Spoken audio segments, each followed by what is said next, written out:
My husband of 10 years abandoned me when I needed him most, so I rebuilt my life, found real love, and watched him pay for his choice. I met my husband, Chris, almost 13 years ago, and we were married for 10 years. In the beginning, we were just friends since we were already in relationships with other people at that time. We kept in touch over the years, and when I broke up with my boyfriend, Chris asked me out quite unexpectedly. Our first date went quite well, and we started seeing each other more frequently. Looking back, our relationship was always very chaotic and unhealthy from the very beginning. You see, he cheated on me multiple times throughout our relationship. The first incident occurred within a month of us being together. He went away to a hiking camp with his friends, something he does every year.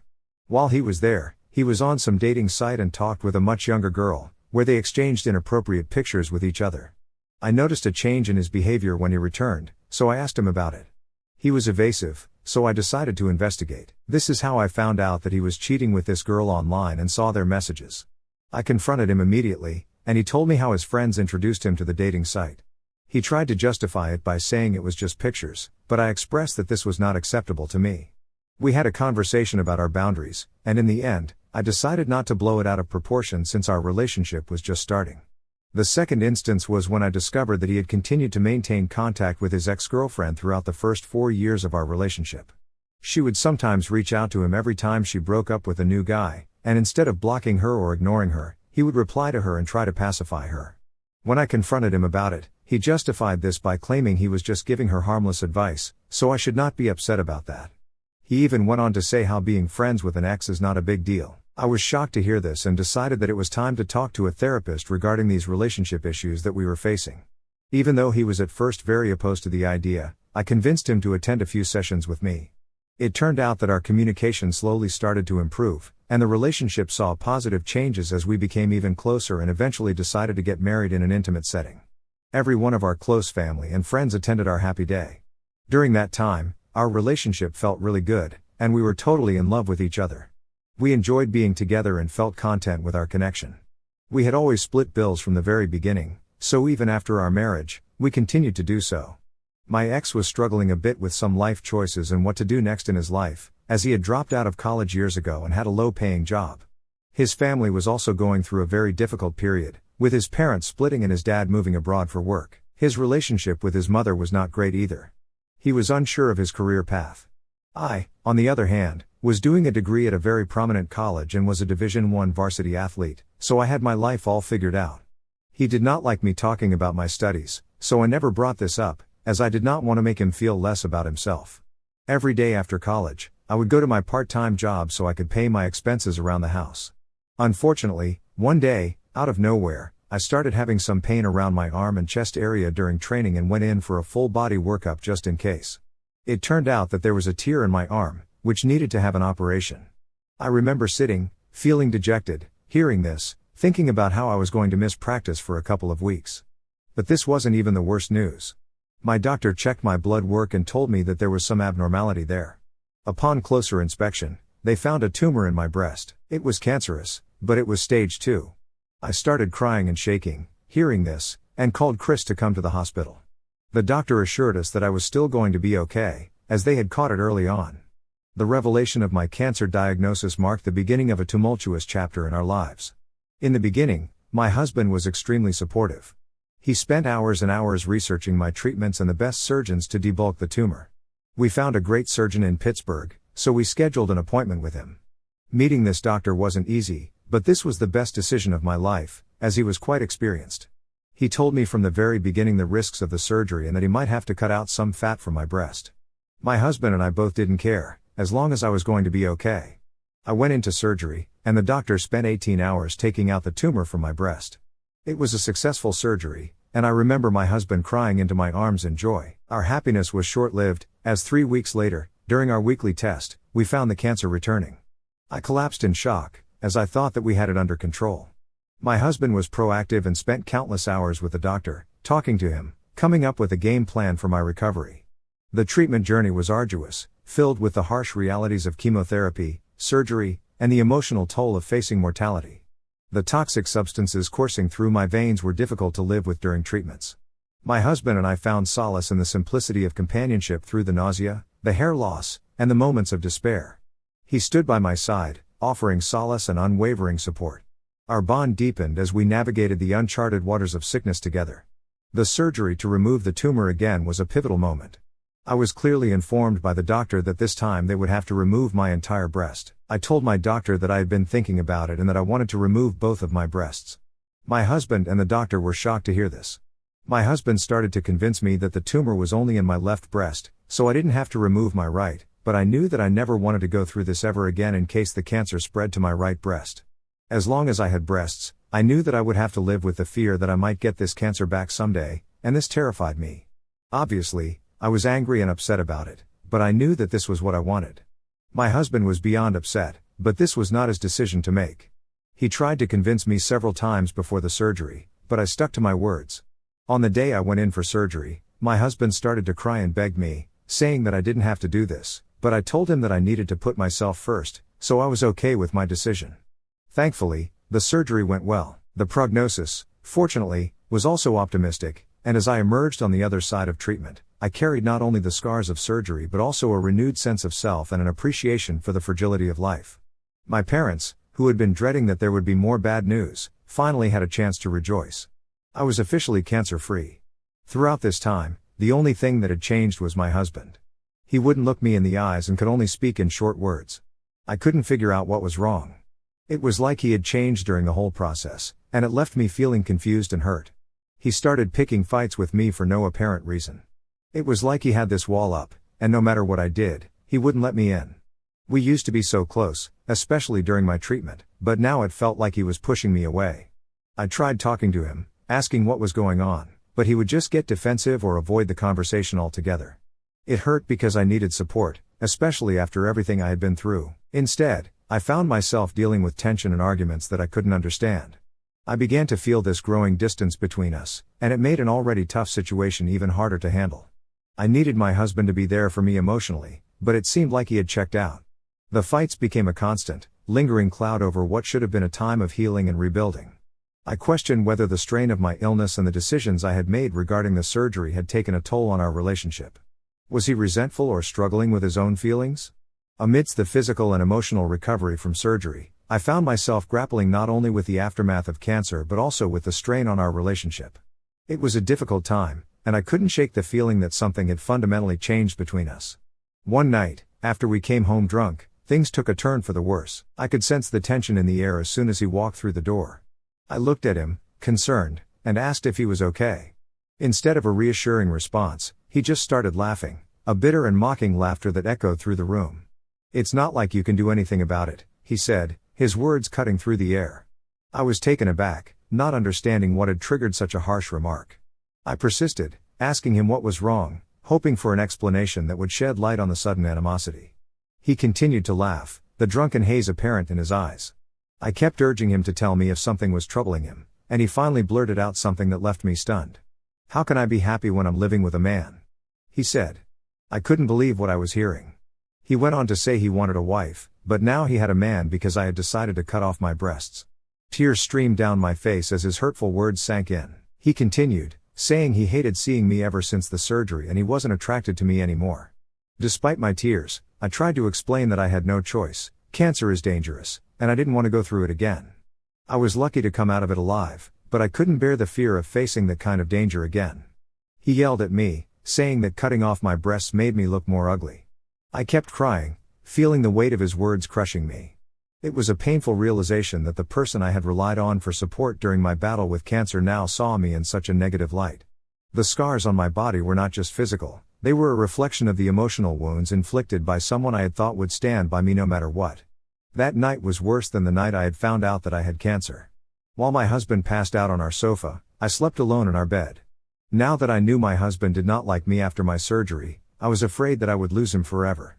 I couldn't sleep the entire night and kept tossing and turning in bed. It was only in the wee hours of the morning that my tired brain finally switched off.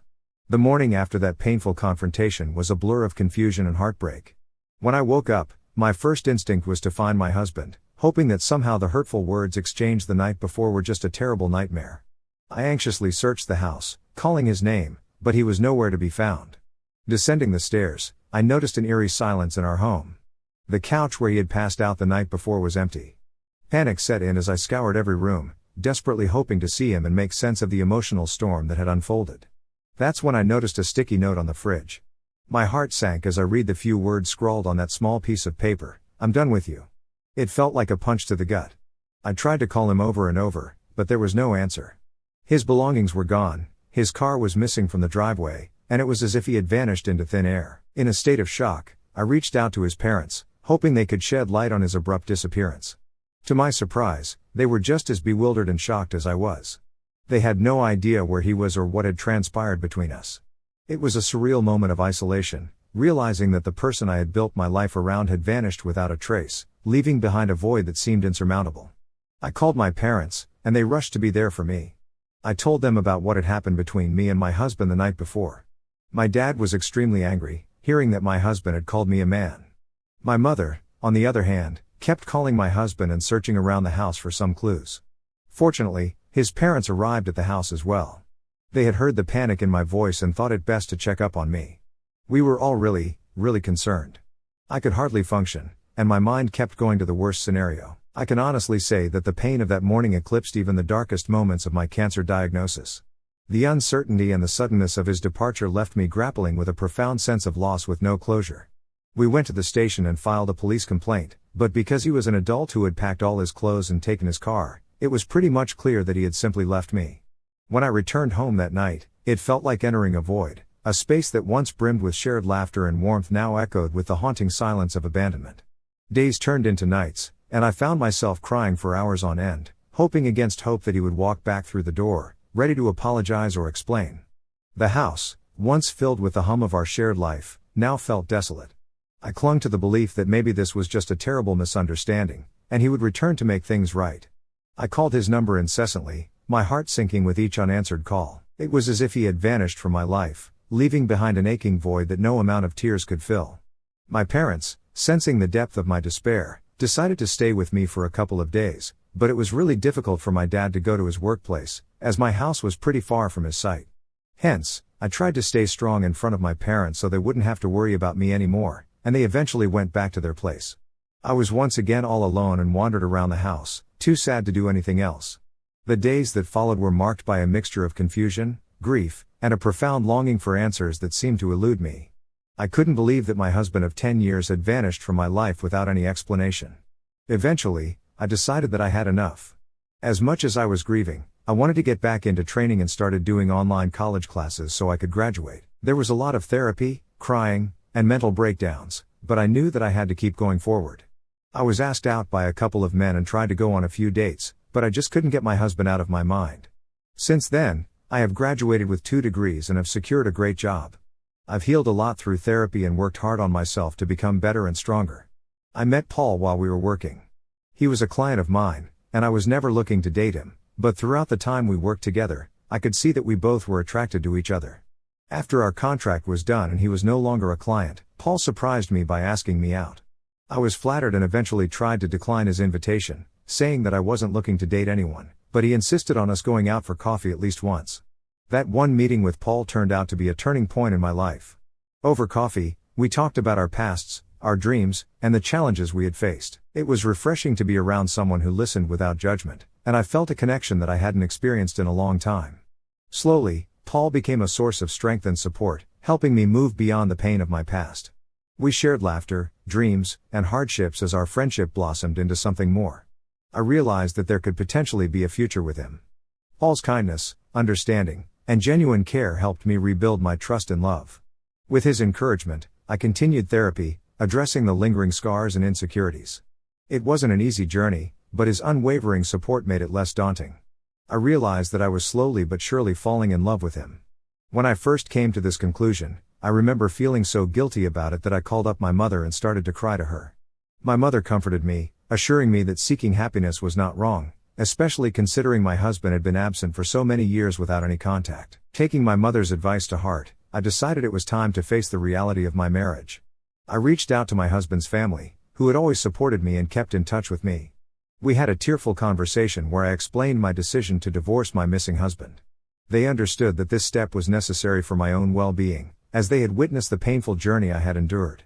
I met with a lawyer to navigate the legal process of divorcing someone who had been absent for so long. The lawyer explained the concept of a default divorce, a way to end a marriage when one party has essentially disappeared for years. It was a step closer towards closure, a necessary formality to officially and legally move on from this marriage. It took a bit of time, but eventually, I was legally divorced from my husband. It was done and dusted, and I was confused about how I felt. On the one hand, I was legally single after so long, but on the other hand, I still felt guilty for divorcing my husband. Nevertheless, I decided to focus on my career and my relationship with Paul, who had been sweet and supportive to me throughout all this. Over the last 1.5 years, we have grown closer and closer. Paul is unlike anyone I have ever known. He makes me laugh in a way that reaches deep into my soul. His love is unabashed and genuine, and he never hesitates to show the world how much he cares for me. I have found an unfiltered happiness with him that has made me forget the pains of my past. My parents, who had been through the highs and lows with me, adore him as well. In Paul, I have discovered a partner who embraces me for who I am, scars and all. So, when Paul decided to propose to me 3 months ago, I was over the moon with joy. It was a beautiful moment, one that felt like the perfect culmination of the love and support we had built together. As he got down on one knee, my heart raced with excitement, and the tears that welled up in my eyes were tears of happiness and gratitude. When I said yes, it felt like a declaration of not just love but also of triumph over the challenges I had faced in the past. I couldn't wait to spend the rest of my life with Paul. With the engagement ring sparkling on my finger, I couldn't contain my excitement. I immediately called my parents to share the wonderful news. Their joy mirrored mine, and we celebrated the upcoming union with laughter and tears of happiness. Paul and I wasted no time in starting to plan our wedding, excited about the prospect of building a life together. The venue, the guest list, and the details of the ceremony became shared endeavors that strengthened our bond. Today is the day I'm about to get married to the man of my dreams. This is supposed to be a happy day. Here I am, sitting in the washroom and crying as I type this. You see, the morning started pretty much normal. I spent the night at my parents' place, as the bride and groom were not supposed to see each other before the wedding. My mom, the rest of the bridesmaid squad, and I got ready at the house and drove to the venue. While I was busy with photo shoots with my bridesmaids, I watched my ex-husband's mom enter the venue. She looked around and spotted me. I gave her a polite smile, and she waved back. She then walked towards my mother and started whispering something to her. I watched both of them head to a corner, furiously whispering to each other. 10 minutes later, my mother approached me in the middle of the photo shoot and told me that she had something to tell me urgently. I looked at her, and I knew something was wrong. I excused myself in front of everyone with the pretense that I needed to go to my room and get a touch-up. My mother's face wore a solemn expression as she locked the door behind us. Immediately sensing something was amiss, I asked her if something had happened to Paul. My heart pounded with fear. She shook her head and, with a grave expression, motioned for me to sit down. Taking a deep breath, I settled into a chair, my eyes fixed on my mother. I felt a knot of anxiety forming in my stomach as she began to speak. She told me that very morning, my ex-mother-in-law had received a call from my ex-husband, Chris. My eyes widened in shock as I struggled to comprehend the words she had uttered. My mother continued, saying that apparently, Chris was alive and well and was currently living in Canada and had been concealing his whereabouts from everyone, including his parents. The revelation hit me like a physical blow. My mind stopped functioning as I grappled with the shocking information. My mother told me that his parents were as blindsided as I was, having had no inkling of his relocation. Only his older sister had been privy to the secret, as he maintained a close relationship with her. The reason Chris reached out to his parents was because he had found out I was getting married and wanted to tell me the truth. He had apparently tried to call me several times, but my number had changed over the years. So then, he tried to call my mother, who had left her phone back home. As a last attempt to reach me, he had called his parents and told them the truth. Understandably, his parents were furious at him for vanishing from everyone's lives without a trace or an explanation. His mother had begrudgingly approached my mother and told her the truth, for she felt I needed to know everything before getting married, just in case. Hearing the news, I felt a lot of emotions, disbelief, anger, and a strange sense of relief that my ex-husband was alive. My legs are trembling, and I have since been crying while everyone is waiting for me so we can proceed with my wedding. I'm still confused as I'm writing this. I don't understand why Chris waited so long to tell me the truth. Why didn't he just divorce me and leave me like a normal person? All these questions are going on in my head when I should not even be thinking about my ex-husband on my wedding day. I would just like to know, am I the asshole for getting married to another man and not having tried harder to find my ex-husband? Despite some of your speculations, I did go through with my marriage to Paul, obviously, as I was completely in love with him, and no one can stand in our way. Paul knows by now about Chris reaching out, and he is as perplexed as me. When I was writing this post last week, I was feeling a lot of emotions. Hence, in the heat of the moment, I was a bit confused and wanted to know if I did something wrong. I understand now, with a clearer mind after reading all your comments and talking to my family, that I don't have to spend another moment feeling guilty about Chris. I'm glad that I have moved on to a much healthier relationship with my now husband, Paul, and we are very happy. I had not contacted Chris in any way, but out of nowhere, he ended up sending me an email talking about why he left and trying to justify himself. This is what he wrote. I want to start by saying that I owe you a sincere apology for disappearing from your life without any explanation or closure. Over the past 10 years, I've grappled with my decision and its impact on you. I want you to know that it wasn't an easy choice to leave you. I couldn't accept who you would become after your surgery, and I tried my best to stay. I never meant to hurt you, and I've since regretted my decision, but I was too embarrassed to come back and beg for forgiveness. I sincerely hope that life has treated you well in all these years. You deserve nothing but happiness, and I hope that you found it, especially in your second marriage. I understand if you harbor resentment or anger towards me. I would love the opportunity to talk further to provide the closure you rightfully deserve. Please feel free to respond when you're ready. I'm here and willing to listen. Wishing you peace and happiness, Chris. When I received Chris's email, a mix of emotions washed over me. I felt a sense of disbelief and anger at his audacity to reach out after so many years. Uncertain about how to process this unexpected communication, I decided to share it with Paul. We read the email together, acknowledging that it was extremely odd for Chris to write this email to me. Even though I have chosen to not engage with him, we both agreed that engaging with Chris would not serve any positive purpose in my life, so I did not reply back and simply blocked his email address. I have also talked to my parents about it, and they understand my stance. With this decision, I have found a renewed sense of closure from my past. It's been 5 months since my last update, and life has been on a positive trajectory since blocking Chris. There's been no attempt at contact, allowing me to focus on the wonderful developments in my life. Recently, I discovered that I'm pregnant, and I couldn't be happier to share this joyful news. I can't wait to be a mother and meet my baby soon. The anticipation of this moment has been a long time coming, and Paul shares in the excitement. I wanted to share this happy update with everyone in case any of you are still looking for an update. The unexpected joy found in Paul's company has shown me that life has a way of surprising us with new beginnings, even when we least expect it. Everyone deserves to find this kind of happiness one day.